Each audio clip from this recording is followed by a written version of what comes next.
Welcome to the new YouTube channel. If you haven't already done it, hit the subscribe button to follow us all season long for updates and content. So happy that you're here. It's going to be a great year. Welcome back to the Richard Sherman podcast. And guess what? The Seattle Seahawks found a way against the Philadelphia Eagles. And DK Metcalf took it upon himself to say, I'm going to take this game over in the fourth, down the stretch, get my team down the field. And JSN ends up ending the game, walk-off, 29-yard touchdown from Drew Lock. What more can I say?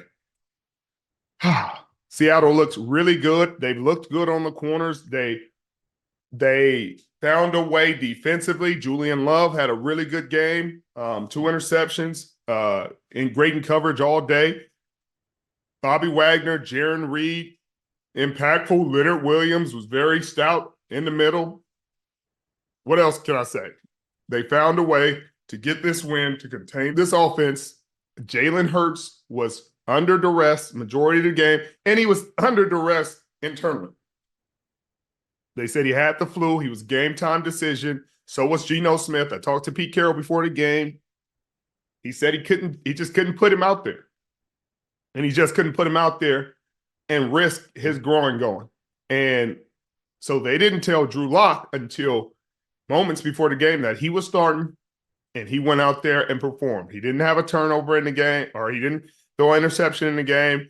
He managed it very well. He took his shots at the end, and that's how Pete does it. That's how Pete does it. Hey, we're going to keep the game close, and hey, when we have to push the ball down the field, we will, and that's what Drew Lock did. 2 clutch, crucial completions in the fourth quarter, drove 95 yards? A 95-yard game-winning drive against one of the best teams in the National Football League. That's legendary stuff. Pete always finds a way, especially on primetime. And they did it again. They're getting Geno Smith back. They got a chance to run the table these last games, get into these playoffs, and they may see the Philadelphia Eagles again. If they get in as a 7th seed, they may play the Philadelphia Eagles. If they get in as a 6th seed, who knows? Who knows? They might play Detroit again. Again, they beat both of those teams, so they got to feel good going into this situation. If they can get in these playoffs, they're going to be a very dangerous team. Kenneth Walker III, my guy Mitch's Michigan State guy, had a day. And at times, he put the team on his back. I cannot wait to see what they do next. JSN coming into his own, DK Metcalf doing his thing, Noah Fant had some big-time grabs, and then Kenneth Walker III. If they have him and they have everybody healthy, they're going to create problems for somebody. And the Philadelphia Eagles need to get it figured out in a hurry. The offense is predictable. It's simple. It's too simple. They need to go back to running Shane Steichen's offense from last year, the things that they did well. And they need to go back and look at that film and figure out what they can do to reinvigorate and re-energize this offense. DeAndre Swift had a pretty good game, but Jalen Hurts led the team in rushing because they didn't want to put the ball in the air.